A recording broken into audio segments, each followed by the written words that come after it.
Shalom saudara-saudara yang menerima anugerah dan kebaikan yang melimpah dari Tuhan Yesus Kristus. Seperti biasa, kita akan mengawali renungan kita dengan berdoa dan mengucap syukur. Mari kita berdoa. Tuhan Allah kami yang bertata di atas puji-pujian umat-Nya, kami datang ke pelataran-Mu dengan hati penuh ucapan syukur atas hari yang baru, yang dipenuhi dengan pengharapan dan berkat-berkat yang baru. Terima kasih karena kami telah menikmati tidur yang nyenyak di sepanjang malam oleh karena penyertaan dan perlindungan-Mu. Sekarang kami mau memberikan waktu terbaik kami di pagi hari yang indah ini untuk bersaat teduh, bersekutu dengan-Mu sebelum kami melakukan segala sesuatu yang lain. Berbicaralah ya Bapa, dan berkatilah kami dengan firman-Mu yang akan menuntun dan menopang hidup kami. Terima kasih Bapa, dalam nama Tuhan Yesus Kristus kami berdoa dan mengucap syukur. Amin. Saudara yang terkasih, ayat Alkitab untuk renungan pagi ini akan kita baca dari Hakim-Hakim 7 ayat 9 sampai 15. Pada malam itu berfirmanlah Tuhan kepadanya, "Bangunlah, turunlah menyerbu perkemahan itu, sebab telah kuserahkan itu ke dalam tanganmu. Tetapi jika engkau takut untuk turun menyerbu, turunlah bersama dengan pura bujangmu ke perkemahan itu. Maka kau dengarlah apa yang mereka katakan. Kemudian engkau akan mendapat keberanian untuk turun menyerbu perkemahan itu." Lalu turunlah ia bersama dengan pura bujangnya itu sampai kepada penjagaan terdepan laskar di perkemahan itu. Adapun orang Midian dan orang Amalek dan semua orang dari sebelah timur itu bergelimpangan di lembah itu seperti belalang banyaknya, dan unta mereka tidak terhitung seperti pasir di tepi laut banyaknya. Ketika Gideon sampai ke situ, kebetulan ada seorang menceritakan mimpinya kepada temannya, katanya, "Aku bermimpi, tampak sekeping roti jelai terguling masuk ke perkemahan orang Midian. Setelah sampai ke kemah ini, dilanggarnyalah kemah ini, sehingga roboh dan dibongkar bangkirkannya. Demikianlah kemah ini habis runtuh." Lalu temannya menjawab, "Ini tidak lain dari pedang Gideon bin Yoas orang Israel itu. Allah telah menyerahkan orang Midian dan seluruh perkemahan ini ke dalam tangannya." Segera sesudah Gideon mendengar mimpi itu diceritakan dengan maknanya, sujudlah ia menyembah. Kemudian pulanglah ia ke perkemahan orang Israel, lalu berkata, "Bangunlah, sebab Tuhan telah menyerahkan perkemahan orang Midian ke dalam tanganmu." Dalam ayat sebelumnya, yaitu ayat 7, Tuhan telah berjanji untuk menyerahkan bangsa Midian kepada bangsa Israel. Malam itu Tuhan menyuruh Gideon memimpin bangsa Israel untuk menyerbu bangsa Midian. Tetapi apabila Gideon merasa takut, maka Gideon boleh menyelinap ke dalam perkemahan bangsa Midian dengan ditemani oleh pura bujangnya untuk mendengar apa yang dikatakan oleh bangsa Midian. Setelah Gideon mendengar tentang mimpi yang diceritakan seorang tentara Midian dan arti yang dikatakan oleh tentara lainnya, ia memiliki keberanian untuk mempercayai apa yang dijanjikan oleh Tuhan. Mendengar merupakan sebuah pintu masuk ke dalam pikiran. Ketika kita mendengar sesuatu, pikiran mengubahnya dalam bentuk suatu gambaran. Misalnya, kita mendengar orang mengatakan gajah merah, maka dalam pikiran kita langsung melihat gajah berwarna merah. Cara kerja pikiran begitu cepat, sehingga dalam hitungan sekian per detik, gambaran itu sudah tercipta. Dalam hidup ini, kadangkala kita mengalami kekalahan meskipun kita telah menerima janji Tuhan. Hal itu dikarenakan kita tidak bisa melihatnya dalam pikiran kita. Para ahli psikologi mengerti pentingnya melihat gambaran dalam pikiran sebelum melihat gambaran itu menjadi kenyataan dalam dunia jasmani.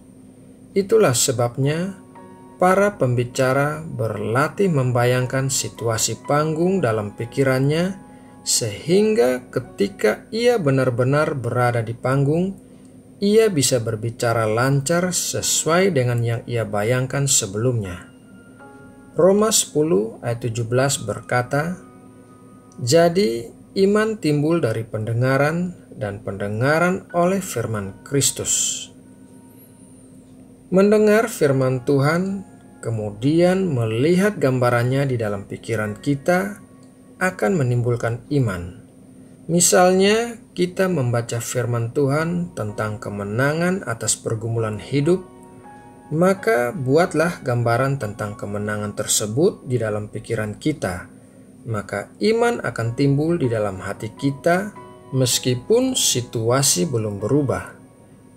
Jika kita bisa melihat janji-janji Tuhan dalam pikiran kita dan mempercayainya, maka hal itu akan terjadi bagi kita. Sebagai penutup, mari kita baca kisah tentang Simon Petrus dalam Lukas 5 ayat 1-11. Pada suatu kali, Yesus berdiri di pantai Danau Genesaret, sedang orang banyak mengerumuni dia hendak mendengarkan firman Allah. Ia melihat dua perahu di tepi pantai. Nelayan-nelayannya telah turun dan sedang membasuh jalannya. Ia naik ke dalam salah satu perahu itu, yaitu perahu Simon, dan menyuruh dia supaya menolakkan perahunya sedikit jauh dari pantai. Lalu ia duduk dan mengajar orang banyak dari atas perahu.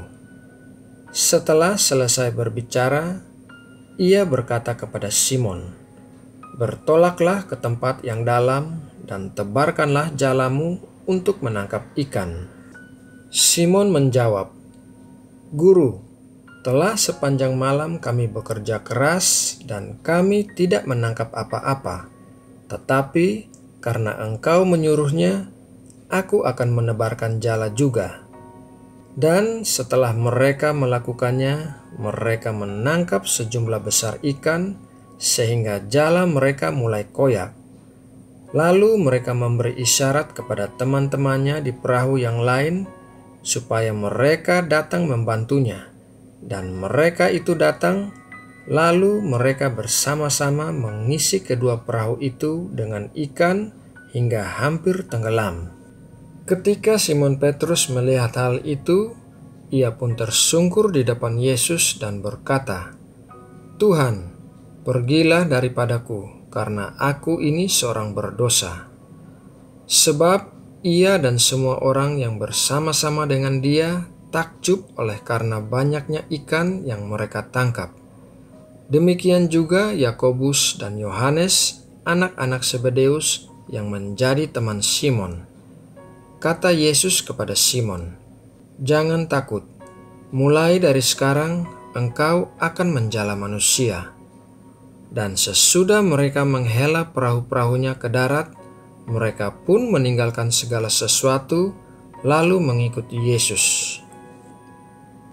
Tuhan Yesus membuat Simon Petrus melihat banyaknya ikan yang mereka tangkap, sehingga pikirannya bisa membuat gambaran dan mempercayai ketika Tuhan Yesus berkata bahwa mereka akan menjadi penjala manusia. Saudara yang terkasih, demikianlah renungan pagi ini, dan kiranya iman kita bertumbuh dalam pendengaran akan firman Tuhan setiap hari, dan pikiran kita akan menggambarkan kehidupan dari firman Tuhan tersebut. Sekarang kita akan menutup renungan ini dalam doa. Bapa, terima kasih untuk berkat firman-Mu yang kami terima pagi ini. Kami akan selalu memberikan waktu untuk mendengarkan firman-Mu, sehingga iman akan timbul dalam hati kami. Kami akan melihat gambaran janji-janji-Mu dalam pikiran kami, sehingga kami terfokus kepadamu, bukan kepada segala permasalahan yang kami hadapi. Terima kasih buat kebenaran firman-Mu yang mengubahkan hidup kami. Sebentar lagi kami akan mulai melakukan kegiatan sehari-hari. Bapa, berikanlah pertolongan-Mu dalam segala sesuatu yang akan kami lakukan hari ini. Dan lindungilah kami terhadap hal-hal yang jahat dan pencobaan-pencobaan. Lingkupilah kami dengan hadirat-Mu, sehingga kami melakukan segala kegiatan kami dalam naungan damai sejahtera-Mu. Terima kasih Bapa. Pagi ini kami juga membawa bangsa Indonesia dalam doa kami. Kami memohon berkat-berkat-Mu tercurah bagi Indonesia. Kami memohon belas kasihan-Mu tercurah bagi jiwa-jiwa di Indonesia. Kami memohon campur tangan-Mu bagi segala permasalahan yang terjadi di Indonesia. Terima kasih Bapa. Dalam nama Tuhan Yesus Kristus, kami berdoa dan mengucap syukur. Amin.